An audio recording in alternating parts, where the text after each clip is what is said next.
Yeah, and the recording. I will record this because there is people who, especially in South Africa, will not be able to get online. So thank you if you're here, and we're also on Facebook Live. So I am delighted that that people are able to join, even our dear friends from Pakistan, Rafia, and I really appreciate it. And so I'm going to get started anyway. People will join, and as I said, we'll provide the recordings for anybody who wants it. That's not a problem afterwards. Welcome Gunther as well, and Ilse. Also great to see you here. Liam and Kayla, thank you for joining us as well. And yes, salam, Rafia. So yeah, and why self-care? Now, I'll give you a little bit of background from me, so that you know where I'm coming from. Most of you will know me, of course, but as a little kid, I was bullied because I was a fat kid, and so early on, I had some challenges. And then when I grew to this height, 6'4", at age 12, that kind of stopped. But the bullying in here carried on, and until the point that I had at 16 years old, I kept worrying about things and not sharing with people. And at 16 years old, I had an ulcer, a stomach ulcer. Now, in the 70s, that was unheard of for children. Yes, busy professionals and those kind of people were all stressed out. They got them, but certainly not young kids. So at 17, I didn't want to live the rest of my life like that. And so I kind of drew a line in the sand and said, I've got to stop this. Now, the great thing is, when we've all experienced these kind of things, when you close some doors, it's amazing how many other doors open. And for me, when I decided that, you know, I needed to do something about these kind of things, because I know it was self-inflicted. And somebody handed me my first personal development book. It was How to Win Friends and Influence People by Dale Carnegie, a wonderful book. Even the title is not maybe quite so good for many, but also the same year I started martial arts. Now, I said I'm 6'4", so I didn't start it to defend myself, but I picked a particular martial art, which is called Ki Aikido, and it's all about mind over matter. Some people said, if you hit them and they don't mind, it doesn't matter. It's not about that either.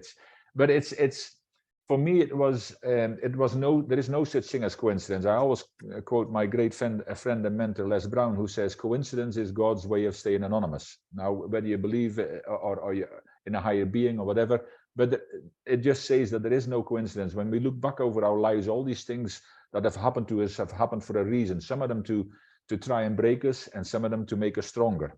And the fact that we're all still here means that we become stronger through our own challenges. But there was a thing. So I started a journey of personal development and martial arts, which both of them I do to this day, which is quite a few decades later. In fact, I mean, today of all days, I'm just absolutely delighted and proud to say that a few hours ago, I became a great grandfather. My oldest granddaughter had a baby boy, Jasper Gray. So, you know, it was wonderful to see the pictures, and I've shared it on Facebook, of course, with everybody. But these things are good for the soul, of course. It doesn't make me any older. I mean, at age 60 to be a great grandfather, it doesn't happen very often, and I take it in my stride. But you know, these kind of positive. Yeah, great grand, yeah. As Gunther said, these kind of positive things that happen in life, they make you feel good. But then on the other hand, in the last few years especially, there's been a lot of things that happened around the world that have given us fear. It brought us anxiety. People turned into depression. Young people, thank you, Ilse. Young people have been struggling as well as adults, you know, with everything, not being able to connect with their fellow students, missing out on education, as our education expert Rafia knows very well. They've missed out on education, and Gunther has also talked into the stress in the education system, because here in South Africa there is more than 14 million young people who don't get an education, and that is a scandal all by itself. But many have lost so much time in the important part of their life, where not only lack of education, but also the fear factor that's been involved, and not being able to be around other kids and other people. As adults have actually really suffered as well. So when we put all that into perspective, we heard so much about it. So as I progressed through life and was involved in Amando's here. Was involved in my personal development. See, I never competed with other people, because I believe the only one I wanted to compete with is a person looking in the mirror, the person we should all compete with. Because when we compete with ourselves, when we want to become better, we're going to have to do something about it. And I already know that on this webinar, I'm already surrounded with amazing people who are of a giving nature. But all of us, we need to make sure that when we want to give, we can't give of an empty cup. I talked into burnout as well, and that's one of the videos, the free videos that we'll provide a link to as well. If you haven't downloaded it yet, or at least watched it, I'm sure Artie will put a link in the chat box and in Facebook as well. So you can, it's a 16-minute video about burnout. But there is so many more things that, for many of us, we are so busy doing good. We're so busy focusing on other people, but we forget ourselves. And I talk in it about leadership, because when we talk about leadership, we talk into self-leadership. It starts with self-leadership, and self-leadership is all about personal development. And it's all about growing yourself every single day intentionally. I'll talk a little bit more about those kind of things. And if you have questions, by the way, on the way, put them in the chat box or in Facebook. If we don't get to them now, we will certainly go through them afterwards and answer them all. But there will be time for questions and answers as well. But it has become so apparent that nearly 2 years ago now, I looked at what was happening around the world, and I have my own view on those kind of things. But one thing was that for sure, I didn't find an awful lot of things on the news, on the media, on social media, that showed how we can help ourselves.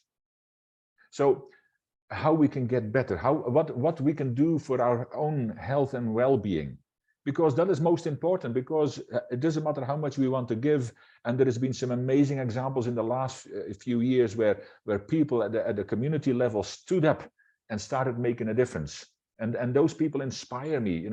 They said, it's under leadership is great when everything goes well, but it's under stress and the bad situations, that's when real leaders stand up. And that's, to me, each and every one of you who've done things to help other people, who've impacted lives. It doesn't matter how many, but we've all impacted lives around the world. But for that to happen, we need to really start looking after ourselves. And it's always been important, but the last 3 years have shown me that. So I said, okay, rather than adding to the confusion and the anxiety and the stress, I want to do something positive that adds value to people. Because we all know, and we've got some amazing values-based leadership facilitators and specialists here on as well, but people of value people. So then we need to practice what we preach, of course. And okay, we're spotlighted, okay. And with that, we need to kind of look at how we can add value to ourselves as well, because let's not forget that, entrepreneurs, people who are busy, we all have a good idea that we want to look after ourselves, and we're going to look after ourselves, we're going to do things, and we sometimes wait to the beginning of the year or maybe tomorrow, but it's put in the background, and most of the time it's forgotten about. And I put a meme on not so long ago which says, you either have to look after your wellness, you need to spend time on your wellness, otherwise eventually you're going to spend time on your illness. Now that is and yes, hi Mando, thank you for joining us as well. And that is so true, but we don't think about it unless it stares us in the face. I always say prevention is better than the cure, and especially in your health and well-being. I listened to a lady, I was speaking on the Professional Speakers Association of South Africa at their midterm conference, and the day before I spoke, there was a lady who talked, and she said, I went to a regular checkup, and the doctor says, when was the last time you had a checkup? And she looked at it, and she'd been busy building a business, she'd been busy with a family, She says 8 years ago. She found out that all of a sudden that she had stage 4 cancer. Now she talked, so she survived it, but they say that year, and I think it was 2018 or 19, says that year for me was a blur, because, but I say, I found that I will never stop looking after myself again. I will always make it a priority. And I'm saying, you know, we need to make this a priority. So in nearly 2 years ago, I decided, okay, what can I do? And, you know, personal development, I exercise, martial art, and all those kind of things. So I thought self-care was banded about is, well, yes, Rafia says as well, so many cases coming up with young deaths, and it's tragic. And unfortunately, we see it more and more, and we'll never get used to it. So thank you for that comment, and it's so true. So, but we need to be the change we want to see, because we can say to other people, I mean, I've seen it with parents that they stand at the door opening, having a cigarette, and say, I hope my kids never start smoking. And they wonder why they started smoking, because, you know, people don't listen to what you say, they watch what you do. And that's why as leaders, we need to give great examples. So we also need to be that change, if you like.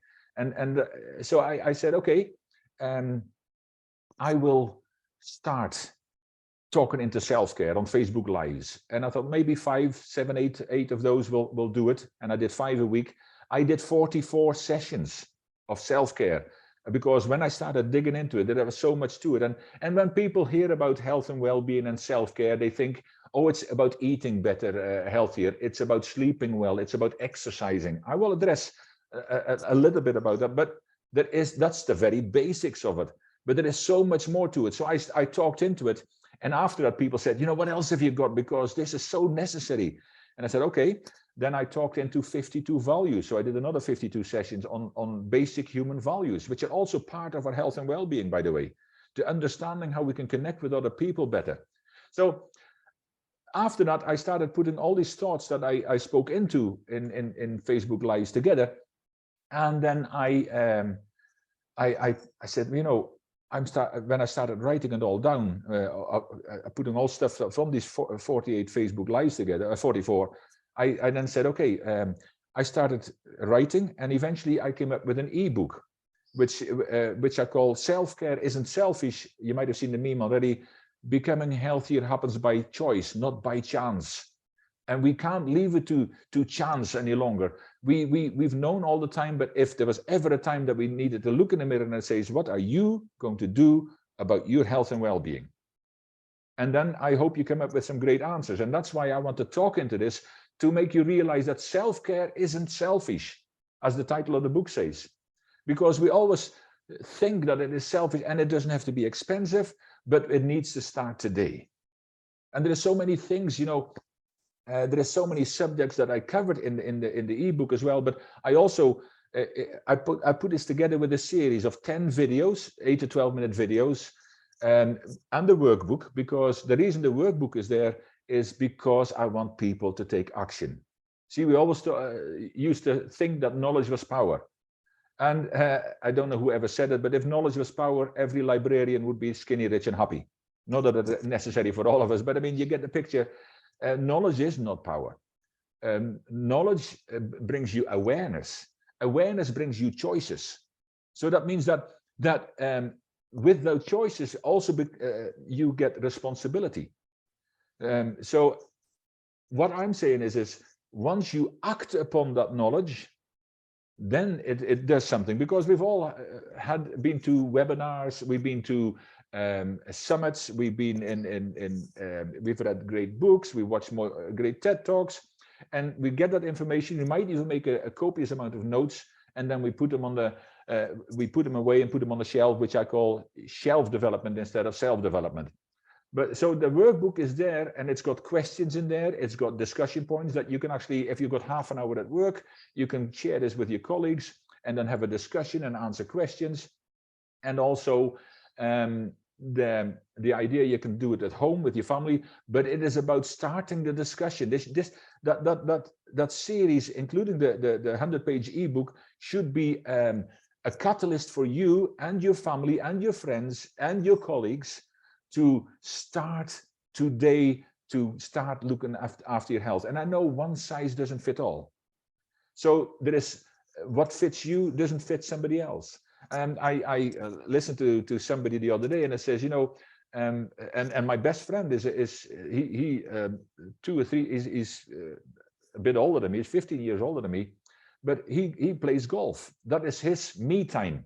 So me time is also important. How much time do you spend for yourself? And it doesn't mean you need 5 hours and away from everybody. Sometimes if you're busy, it might 10-15 minutes might just be enough, just to kind of calm things down a bit.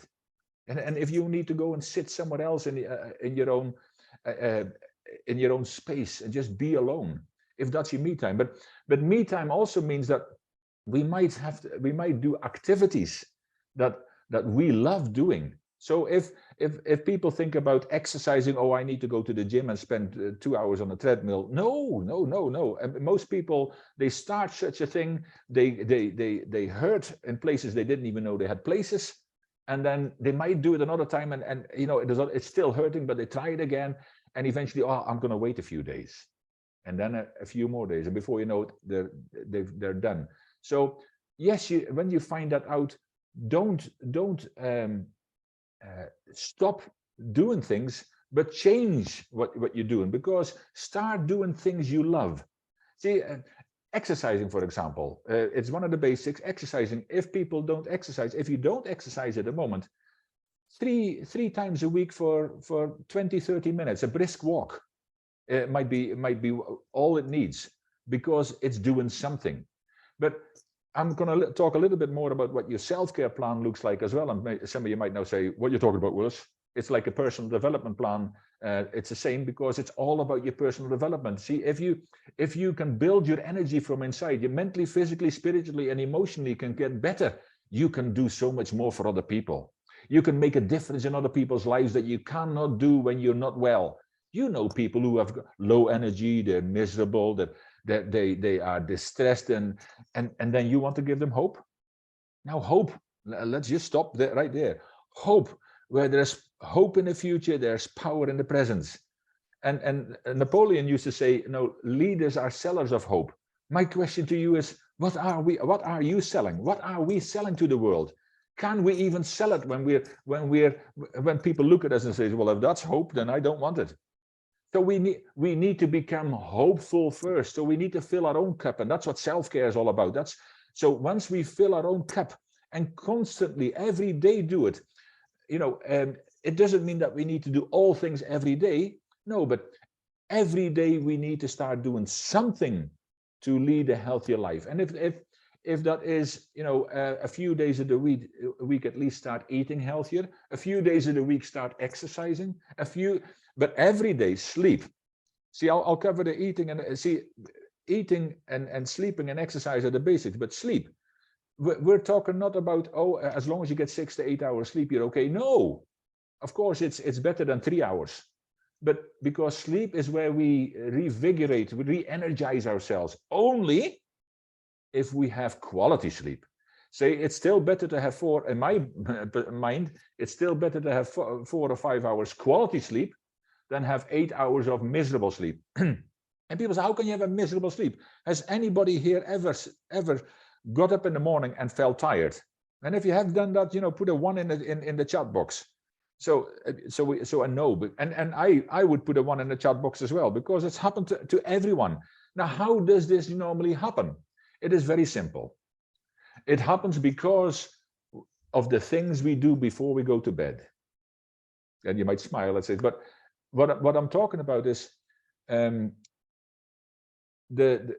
what you read before you go to bed. Do you watch the news before you go to bed? Do you read the newspaper before you go to bed? Do you listen to something bad? Maybe people have nightmares when they watch some gory, detailed films, and then they wonder why they have a bad sleep. So what goes into your mind before you go to bed? Do you switch on the radio beside the bed, or watch the television and you listen to just a little bit more of the news before I go to sleep? Now, that is so destructive, because most of the news is negative. It's not only CNN, constant negative news, it's all destructive. There is very few positive things that come around in the news. I haven't bought a newspaper for more than 35 years by choice. but I invest in myself, and in programs and books, and I hope you will invest. You are investing already in yourself, and you will also invest in yourself, because it's not spending money, it's investing.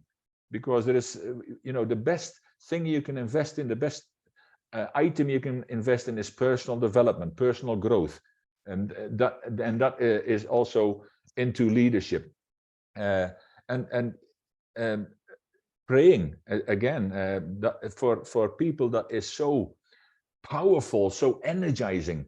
And I say that might not be the same for everybody. Some people do yoga, some people do, but what I'm saying is, when you do the negative things before you go to bed, that's what you sleep on, and then you're tired in the morning. And what happens in the morning?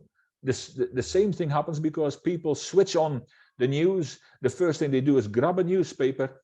The things they do, they already look at all the negative things that happen around the world, and they feel already drained, and that sets off your day. So then by nighttime you're really tired, and now you heap on top of that by doing more.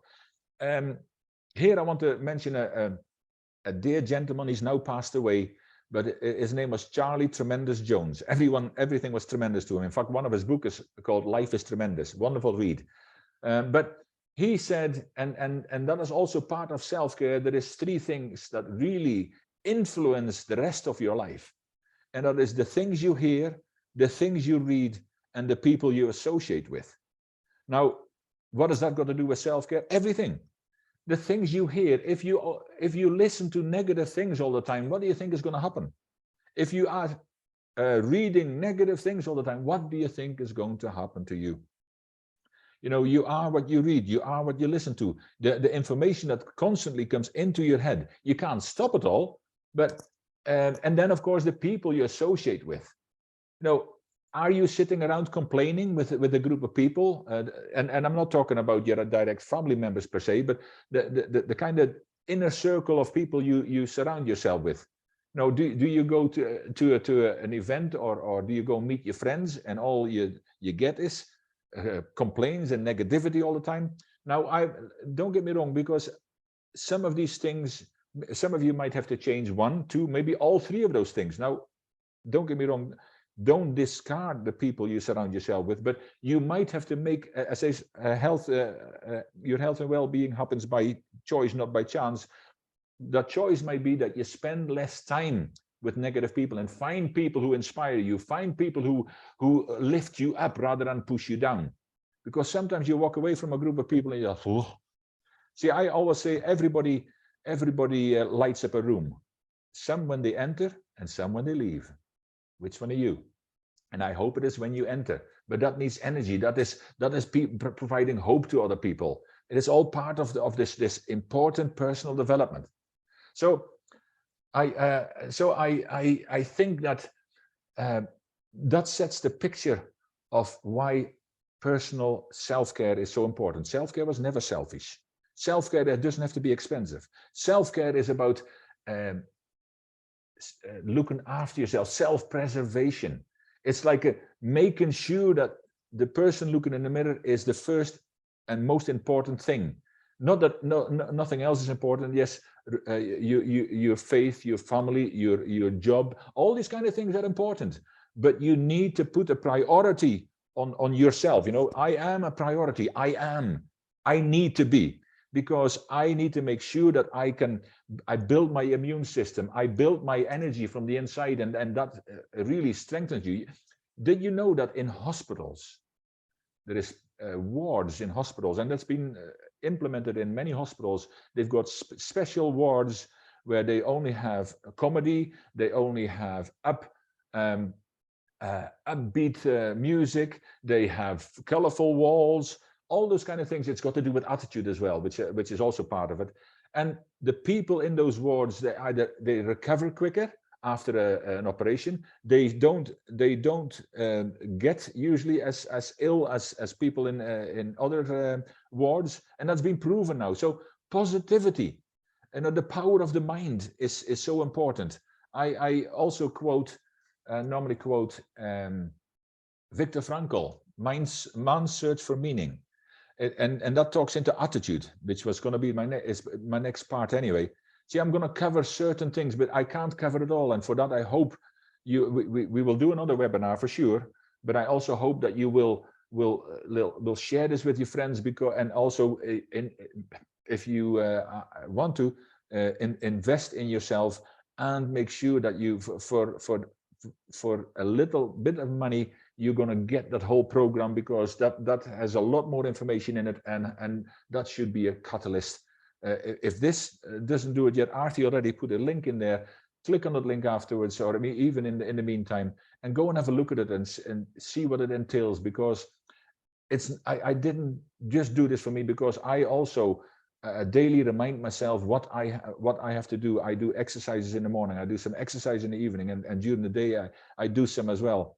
And that's I don't have to force myself anymore. I just do this because I know I need it, and I think we all need certain things. But I also watch upbeat things in YouTube, because your attitude, as Zig Ziglar used to say it, you know, your attitude is like taking a bath. It just doesn't last. That means we need to work on it every day. And if you read Viktor Frankl's book, how important attitude is, he said, it's only a thin book to read, and I would recommend that. He says that the one thing they cannot take away from you is your ability, your freedom to choose, your freedom to choose your own attitude. Yes, it is a choice. Yes, it is something we can all do. And if we don't choose, somebody else will choose for us. I'm a martial arts, and in training I also talk about the difference between reacting and responding. And the difference is, reacting is when you get influenced by outside things, people, circumstances, your environment. But responding, that means that you actually take it in, you think about it, and you come out with something that is more powerful, because now you've actually you are in control of you. And the same with your attitude. Nobody can, as Artie always says, nobody can make you inferior without your consent. That comes from Roosevelt, and there is so many of those kind of quotes. But your attitude governs your altitude. All these kind of things are there, but it is so important to work on your attitude every day, because I know through not only through martial arts, through mind power, we've gone through all these kind of courses and seminars, but that mind power and the book by John Cahill as well really talks into this, and it's called Mind Power, funnily enough, also worth a read. Now, it shows you that you can control, if you can control your attitude every day, because all of this, like self-care, whatever that looks like for you, we need to do it every single day intentionally. I even talk about the word, Artie put the book John Cahill in there as well. I know that it's got to be something we do every day. And I'm not talking about having good intentions, by the way, because we all have them. But the difference between having good intentions and living an intentional life, that's also a very a favorite book of mine, Intentional Living. But the difference is that people with good intentions do something good occasionally. But people who live an intentional life do something good continually. Now, Artie, also, we have this discussion quite often. We talk about this, that you know, yes, it's wonderful to leave a legacy, but it is much more wonderful and powerful to live a legacy. And for that, you need to become intentional, but for that, you need to be healthy as well. And so even the simple things that we've missed out on, that the kids have missed out on, the power of the human touch, you know, to be able to hug somebody, to have even put a hand on the shoulder. I've seen that, I've experienced that, and I've done this as well in sad situations, that just putting a hand on somebody's shoulder, that they know I'm there for you.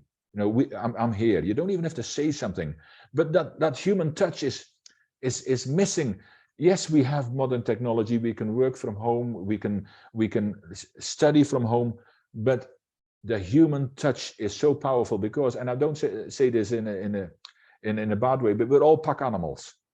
We as human beings, yes, we have our own personalities, and I am a behavior analysis consultant as well. So I know the different personalities. Some are more outgoing and some are more reserved, and some are more task or people oriented, but it doesn't matter. We all have times that we can be alone, but we can be lonely in a group.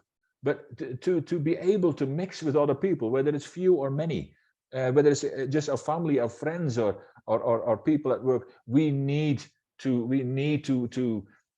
mix. We need to connect at other people, not just at the head level, but at the heart level. And that we better have a good heart.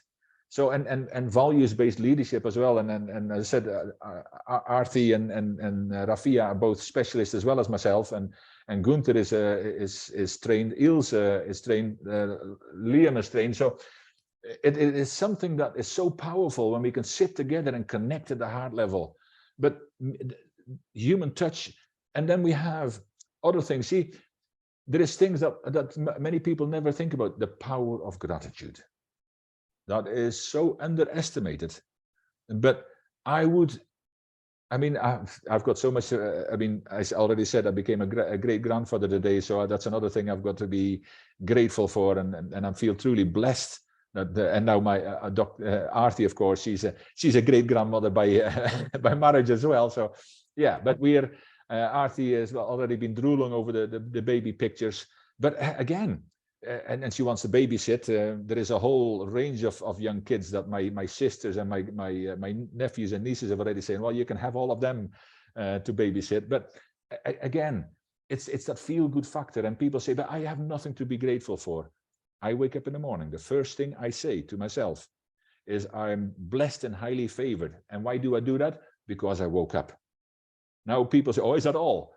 There will be a day that you won't do it. And yesterday was your last one. So we should be grateful. There is so much to be grateful for. It doesn't have to be massive things. It might be little things, that we've got food on the table, we've got a roof over our head, we've got money in our pockets. That's already 3 different things that you can be grateful. You've got a spouse to be grateful for. You've got children, grandchildren, great-grandchildren. Now, the list goes on and on. And we only have to look outside of ourselves to how much we can be grateful for every day.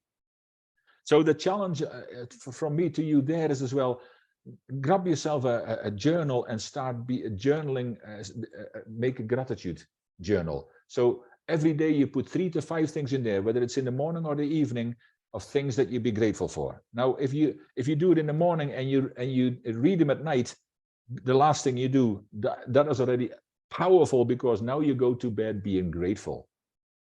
And now you go to bed have a positive mind and a happy state of mind. And you wake up much better, much more relaxed. But it is so powerful. Another thing that we talk about as well in the different values is listening. What has that got to do with self-care? You wouldn't believe how powerful. We always overestimate our own listening skills and underestimate everybody else's. But in the values we talk about this, and they're all 2 pages, values-based leadership, and we talk about this. And then we find out that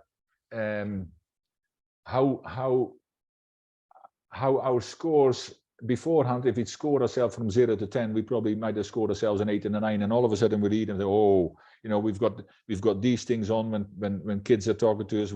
When somebody has a conversation and we and you do this, you look away and greet other people. I had a great example there, a guy who, even when you walk past him, you said hello, he would be focused on you. He would go to them afterwards and say, I saw you, but I was concentrating on the person in front of me. How often do we really do that? How much better can we listen? I sometimes say listening saves lives. And in leadership as well, it's something that to become better leaders, we do very well to listen more than we talk, because that's how we learn. That's how we learn about other people. Leadership is about building relationships. In these times of self-care, we need to build better relationships with ourselves as well, of course. Because do you really know yourself? When I do the profile assessment and I take people through it, it is amazing how little we know about ourselves. Do you know what your basic intrinsic values are, those that you will never compromise on? Do you know your communication style? Do you know how you lead? Are you an out-and-out leader? And I can give you different examples, but do we really know ourselves? And there is a book called Know Thyself. Again, all these kind of things are wonderful reads, because leaders are readers. And it is so important, but we need to know ourselves. We need to share with other people. We need to build relationship, because leadership is all about building relationships. And people say, the quote is, leadership is influence, nothing more, nothing less. And that, you can have fancy titles like transformational leader, authentic leader, this kind of leader, that kind of leader, but build relationships as a leader. That's how you get influence. Because if you're not influencing people, if you've got a leader and nobody's following, you're merely taking a walk. But it's walking with people and lifting people up, even lifting them past you to become better leaders than you are. That's a great leader, by the way. But how do you do that? Yeah, well, you build relationships by asking questions, open-ended questions. And how do you do that? By listening better. And as you see it there, as Ilse already mentioned it too. Hearing versus listening, yeah, and that is so important. How often do we really listen? If we sit there talking to our spouse or our partner or our children, and afterwards we would have to give feedback on what we just heard, how many of us would not always, but sometimes not pass the test? I think there's many of us. I see a hand going up there as well. So that means that somebody's maybe got a question. But if there is already a question, or was it just a hand up, that I'm one of those. But if there is a question, put it in please put it in the comments box just now, or even on Facebook, because very shortly we'll take questions. But I hope you start to get this, that there is so much about it. I mean, mindfulness. It is being mindful of now. In coaching, we call this being present, being fully present, and that talks into listening, but also awareness of what is going on. I mean, awareness of the beautiful flowers outside, the grass grows, the sky is blue and the sun is shining. And I mean, there is many things to be grateful for, but how mindful are we of sometimes even eating? We just eat and we don't even taste. I mean, I asked somebody, they say, oh, what did you have for breakfast? Oh, I had a yogurt for breakfast. Okay, what kind of flavor was it? I can't really remember. They just ate the yogurt and they didn't even taste. And it's a simple thing, but it's being mindful about everything we do, mindful about programs we create, mindful about the times that we have self-care. Now, mindfulness, by the way, when I did these 44 Facebook Lives, it was the only subject that I did 2 sessions on, because it was so big. And I never covered it all, but there was so much to it, so interesting. So those kind of things are important. Now, one more thing that we can also be very, very interested in, and should be very interested in, is what you think about. The power of thought. Now, that is also something, and I don't know who said it, but it says thinking is such a challenging pastime that most people don't take part in it. And then George Bernard Shaw said about thinking, 2% of people think, 3% think they think, and 95% would rather die than think. So a lot of the time we misconstrue thinking as being busy in our heads. And a lot of that has nothing to do with one another. So thinking is something that makes us more creative. We all need to get back to this creativity, rather than just following things blindly. Question everything. And I'm not just saying it like everything, by the way. Do some research about things.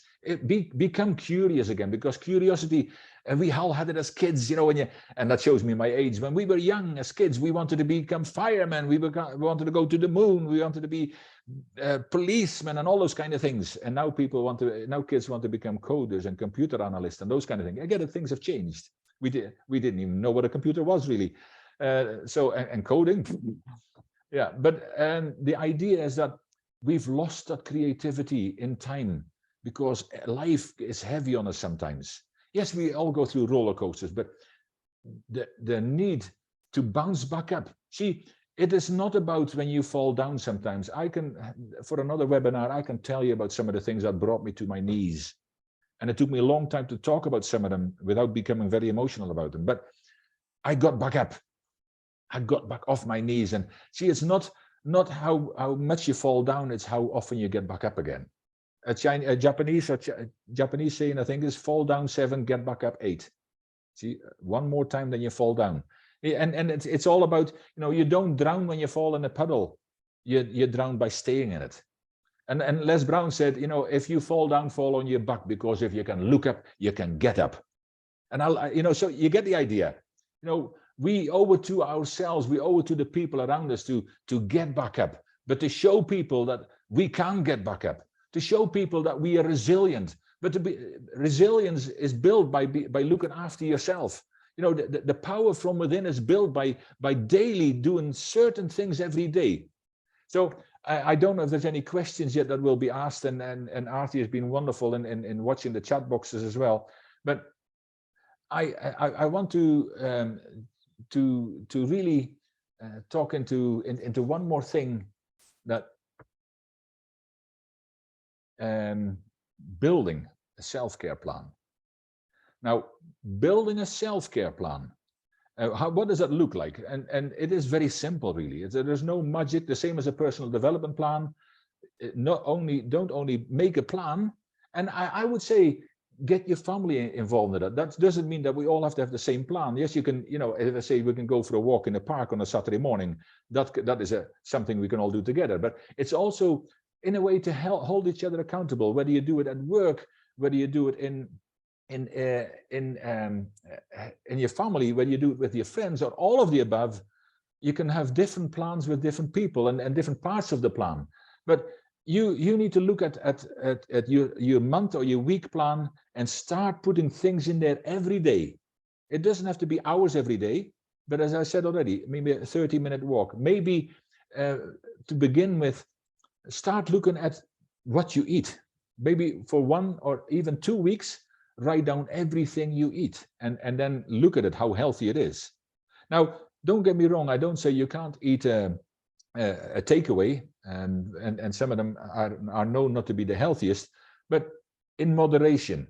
So when you look at what you and get the family involved, when you go into the kitchen, get the spouse involved, get the children involved, and explain some of the benefits of healthy food, so they learn these kind of things early on.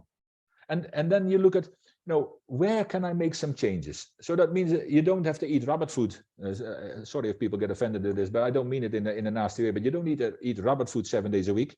No, but we can do it's the little things on top of each other that make a big difference. And I mean, I'm just grabbing it because in our script for our values-based leadership, and I need to put the glasses on for this, but it says, that we set little goals, and what it says is, remember that completing small goals through our action steps each week or each day is what leads to personal growth. We also the compound effect.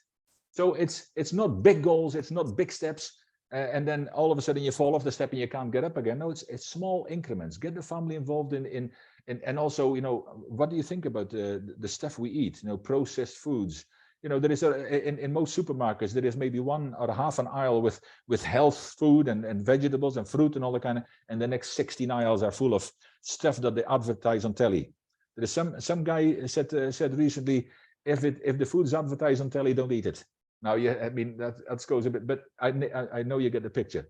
But start creating, start looking into that, and if you want help with that, today I'm going to take some questions, but I want to urge you to click on that link that Artie's put in the comments boxes already, and have a look at and invest in that self-care plan. You've got 10 videos, you've got a workbook, you've got a 100-page ebook, and anybody who is either on this today or some of them who couldn't make it get the recording today, who signed up for it and couldn't make it because of power cuts and things like that, even on Facebook, if you're here with us today and you make that small investment in yourself, I will add something for free as a complimentary value to this, that you can get 45 minutes with me and I will coach you through and how to set this all up. And I'll give you a 45-minute coaching session, which has a value of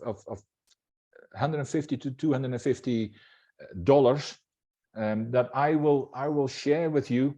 But it's only if you act to this today. And I'm not saying, oh, now we need to go and sign up. No, it's up to yourself. But when you do, I will give you 45-minute coaching session to help you get started in that self-care plan for you personally. That we'll talk through it.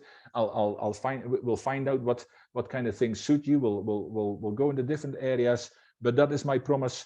You can actually email me, and Artie's put my email address in there. So when you sign up for this, when you sign up for this program, and there's 10 videos, and the 11th one is also the bonus video, which we give away already to show people some of the content that has been made by my. I created the script for this, and then Kayla, Artie's older son, girlfriend, and myself talk into this. And Liam created the amazing videos for this as well. Liam Moore, he's also online here. They created amazing videos for this. But have a look at it, and the burnout video is also there. But it is that material. It's not something that you should watch and then say, oh, lovely. It is not something to look at the workbook and then say, okay, yeah, okay, I could answer this kind of stuff. No, you're supposed to write in it and use this. And also the ebook. And I make a little introduction video at the beginning and an outgo, and whatever you want to call them, an outro video. Just to, again, urge you to let today be the catalyst for you to don't wait till New Year. It's a happy new day today for me. Even so, I told you about being a great grandfather day, but it's a happy new day every day. Make sure that you start today, because we all know what's happened tomorrow. But as I say, my promise, when you invest in this, in the program, and it costs very little, but we made it that way so it's accessible for everyone.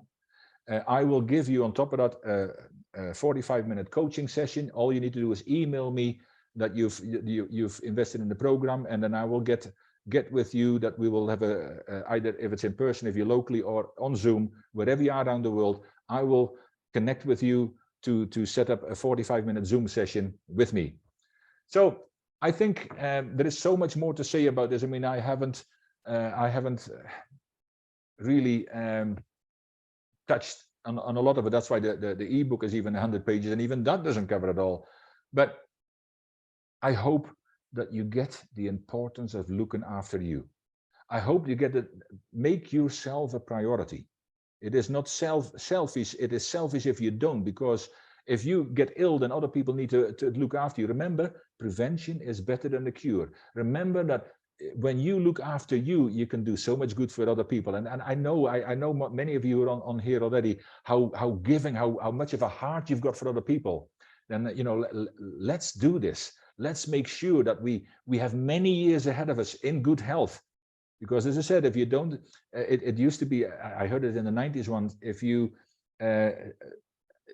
spend all the years making your wealth, and then you need your wealth to spend on your health. Let that not be you. Let that not be the people around you, because now you've got this knowledge already. It comes with responsibilities, and knowledge always does. But now you have this responsibility. Now you have this knowledge that yes, you need to look after yourself, and it's not only about eating, sleeping, and exercising. There is so much more to it. What are you going to do with the knowledge? I mean, Les Brown always says on Facebook, like and share it, but do share this with people. Do share the links with people. Become aware that, you know, this is something we all need desperately. And I include me in that, because I know how much stuff is coming to us from all over the world all the time. How much, even that thinking, you know, people say, you know, that little voice inside your head, and you might just say, oh no, I haven't got a voice like that. Well, that little voice that just told you that, we've all got it. But would you, the things you say to yourself, would you say them to your spouse, to your children, to your friends? And I also catch myself as well, because I'm sure that many of you wouldn't dare do that. So why do we do it to ourselves? And so we need to catch ourselves, that awareness, we need to catch ourselves and change that conversations. If there is a negativity, find something that helps you. Maybe it's an upbeat TED talk. Maybe it's a motivational talk by all the motivational speakers around. And we are so as well. I can give you a motivational speech if you want one. You give me a subject and I'll give you one for 10, 15 minutes. But the thing is, if it's reading something positive, it's being around positive people. The things you hear, the things you read, the people you associate with, all these kind of things have an influence in your life. Now, it's your choice whether that influence will be positive or negative. So we've got some, Arthi, is there any questions that people have asked, or is there anything that you want to add to it? Yes. Ilse's asked a very good question. I'm just going to scroll back up to it quickly. Yeah. Ilse says, I tend to only make time for myself once I'm really down and out tired. How can we do self-care on a regular basis to avoid getting to this point? And Ilse, that is a great question. It's not only a great question, but also a great statement, because many of us do that. And that's where we only do it when we're down and we think, oh, you know, we really should do it all the time. But then we get up again and then we do it again until. And that's where the stages of burnout are very much described, the awareness. And burnout is different stages, and we all go through one stage or another in our lives. But it's as the video says as well, it's not about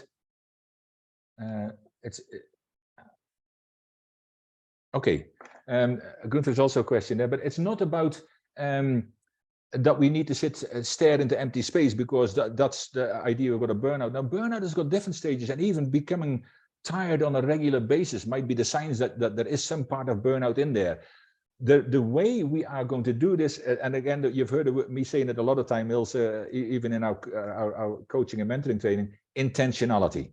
We need to become intentional. That's why I'm also offering that coaching session, because we need to set up a self-care plan and share that. I mean, if you do it at home, put that self-care plan on a board for everyone in the family, and then hold each other accountable. But the first one you need to hold accountable is the person in the mirror. Did I work on my self-care today? Did I do some, if you've got a gratitude journal, did I write something? If that's part of your self-care plan, and people can ask you, now how's your gratitude journal going? It's not to judge you, but just asking you, oh, I need to write. Sometimes we forget. And then Gunther, actually, I think that question Gunther asked about how long does it take for something to become a habit? Because first of all, we need to look at the habits that don't serve us, that are negative. We've got negative and positive habits, but we can change them because they're habits. Now, there is so many stories about changing these habits, but it talks into what you're saying, Ilse, because we need to do this regularly. I'll give you one example. The 1st of December, and it might not seem much to many people, but it talks a lot into perseverance and dedication on that. I started on the 1st of January last year to do just 50 press-ups a day as part of my exercise. Now, at first, they were hurting a bit, and I had to remind myself I had to do them again. But the 1st of December this year was the 700th day, because there's 730 days in 2 years. But it was the 700th day of doing every day 50 press-ups. I do other stuff, but it meant that I'd done 35,000 press-ups. And now I don't even think about it anymore. But I mean, for the first while, to stop yourself going, yes, we'll have roller coasters, but to stop yourself going down that path every time and say, oh, I need to get this and I need to do it again. We need to stop that from happening in the first place. And that is creating the habit. And the habit will be created from at least setting yourselves goals. And that's what it really is, a self-care plan, is setting yourself goals on how am I going to do this? When am I going to do this? And don't set them in concrete, because there are some things that just don't work for you after a while. Then don't just say, okay, I'm never going to do it again. No, don't do that again, but do something else instead. There is plenty more that we can do. Find out what works for you, but keep doing it. And also the habit forming. Now, there's people who say you can do this for 21 days. There's other people who say it needs 60 days for something to form a habit. I don't know how long it took for me to have that habit of I just did it every day. I mean, it's the same as getting to a black belt. Many people want the black belt, but they're not willing to do the work for it. I used to teach people and say, here, I took my black belt off and say, here, you want a black belt. However, when you put a black belt on, I'm going to treat you like a black belt. And then they maybe I'll have to wait a little bit longer. Yeah. It takes dedication, it takes perseverance, and that's the same. That's habit forming. And some people say it might take up to 90 days. All I'm saying is do 90 days, because then you get the 21 days in, you get the 28 or the 60 days, whatever anybody says. It takes time, it takes perseverance, it takes dedication, but it takes intentionality. Intentionality every day. So if you know what makes you tired, if you know what gets you down, then try to figure out and say, okay, this is what causes it. So I shouldn't do this anymore. I should as it happens, I need to start preventing it. But that comes with awareness. You are aware when you get tired, what makes you that way. Because maybe you need to set boundaries as part of your self-care plan. Is set boundaries. No, there are certain things I will not do. I know in work we work from home, and I see emails flying by at 10, 11 o'clock at night, when before we were at work, the laptop shuts at 5 o'clock and I'm off. So me time is suffering, family time is suffering, quality time is suffering, because we're still working, and then we wonder why we're tired, and we start to resent work because we think we need to do it because, and we've all got different reasons, and you can fill them in, but we need to make sure that everybody knows, don't come after. I mean, when I'm working at home, after 6 o'clock, I've got family time, or after 5 o'clock, it doesn't matter what. You can give a little bit of leeway, but certainly set yourself boundaries, and also respect other people's boundaries. And when you say no, it doesn't have to be cruel and crude. No, say, I'd love to do this for you, but listen, I've got this pile of work. I've only got so many hours in the day that I'm working. What can I do? What order of priority you want to do it? So which things do I need to do today, because you've given me extra work, and which I can do tomorrow? So you're not saying no, but you tell them, hey, my plate is full. We need to learn to say no in the most respectful way. We need to set boundaries, and we need to respect other people's boundaries. It's also a value that we've got in the values-based leadership, boundaries. And that's for people to realize what it is. And it's not being selfish, it is self-care as well. Boundaries is also part of it. In fact, it's one of the videos, the 10 videos we talk into this. So yeah, any other, I hope that helps. Any other questions? Arthi, did you see any other questions or comments? No other questions, but on this group chat, but online there's a few questions. And one of the things that people are asking is, how can they connect with you personally, and would you be doing another webinar? Yes, I certainly will. And I think Arthi has already put my email address in there, but you can also find me, Jan Robberts, with 2 B's. You can find me on LinkedIn, on Facebook, on Twitter, on Instagram. But the email address as well, jan.roberts@keyleadershipinstitute.com. Arthi just put it in there. And key is, of course, it's Japanese for chi, which is internal power. And it's also part of my Ki Aikido. But yes, get in touch with me and let us discuss how we can add value to you, and how we can help you. There's a range of ways. I mean, whether it's through leadership, it's communication, whether it's values-based leadership is the most powerful thing. And Rafia can vouch for that as well. She created a movement in Pakistan that is mind-blowing, and everybody starts somewhere. And we are so proud of what she's achieved already. And she's achieving great things. So we need to start. What I'm saying is, we need to start somewhere. So connect with me, connect with Arthi or anybody else here, but certainly my email address, or on the website, or through social media and LinkedIn, you can get a hold of me, and I look forward to connecting with you and see how we can add value to you. Do you have a minute for another question, which came through online? Yeah.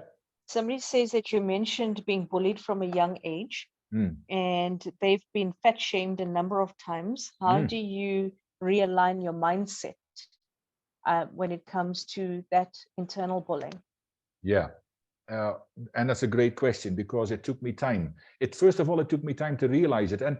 And because of when the bullying stopped, and at 12 years old, because I said I grew this tall, and they didn't want to call me lanky either, because I was one of the tallest. I'm originally Dutch, and we emigrated to Scotland, so I'm a kilt-wearing Dutchman. But they didn't want to do that anymore, but the bullying carried on here. And I think that's a lot of the time, the damage is not just of what people say, it's how we internalize it.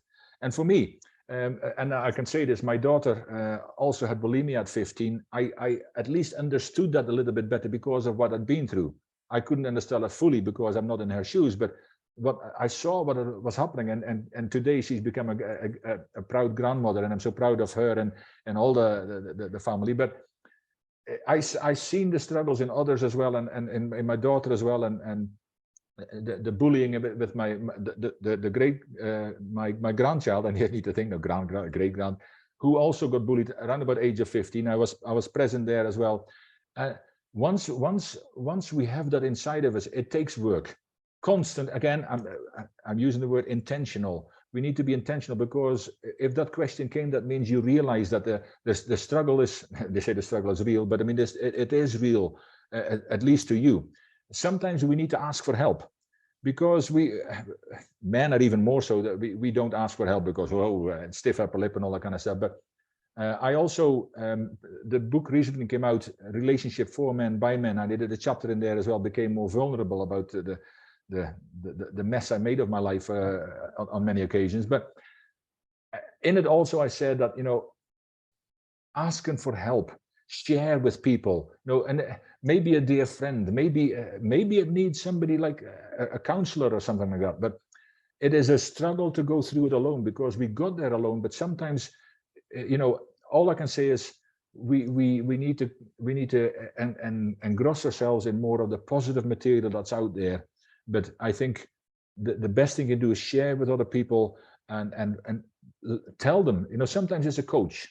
A coach can also help, but when it's but we need to know where we're at and what has caused this. And most of the time we know what's caused it, but we can't get out of that downward spiral, and then we're struggling and challenged. And as I said, by age 16, I had an ulcer, and it took me a long time to get out of it. I saw that my daughter as well. The challenge is still there sometimes, and this has happened 25 years ago. But the challenge is still there. But it is so much better. I mean, she's done amazing stuff as well, and I mean, I'm here because of the work I have done on me, but also the work other people have done on me. I mean, like even in the last 8 years, Artie has built me up and helped me and guided me and kicked my backside, which I'm truly grateful for. And also other people on here, by being amongst them. Look for people who are a beat. Look for somebody or a few people who can help you, but ask for help, because it's a lonely place when you have to do it on your own, and most people don't even realize what you go through. But to make them understand and choose wisely. You'll have some good friends. I've got some good friends I could talk about anything to. I didn't always do it, but there is some certain discussions I've always had, because it made me feel better and it made me realize. And there's another saying that sometimes you can't see the picture when you're in the frame, and that is also true, and that's why coaching comes in. So maybe even a coach. But I hope these are some of the things that helped me along the way. I've also had a coach. I've worked in my personal development ever since, and I do it to this day, because I know it's an everyday thing, not a someday thing. So I hope it helped. Anything else, Artie? No, not at all. Thank you. Well, in that case, ladies and gentlemen, it has been a great pleasure. I will do another webinar. I've recorded this, so if anybody needs the recording or wants a recording, I will send it to those people who signed up and couldn't make it. But I mean, I'm truly grateful for everybody here and for the input you've all had. I saw the chat flying by, and the wonderful comments, and that you've also invested time in yourself to be here today. Means a lot to me and Artie as well. So thank you all from the bottom of my heart. I will post the date for the next webinar. It'll be in the next couple of weeks as well. I will do another webinar on the same subject of self-care, but different parts of that. So thank you all very much. I wish you a wonderful weekend, and holidays, festive season is upon us. Have a wonderful time. Look after yourself. Have some me time in there. But enjoy that time, and I hope you spend a wonderful time with your family over the next few weeks and months. And again, the program, the self-care series is here. When you invest in it, send me an email, and I will promise you over the next few weeks, I will connect with you to make sure that you will get an extra 45 minutes coaching session with me to set all that up for you, so you can walk into the new year more convinced that this next year is going to be your best year yet. Thank you very much, and I'll talk to you soon. Take care.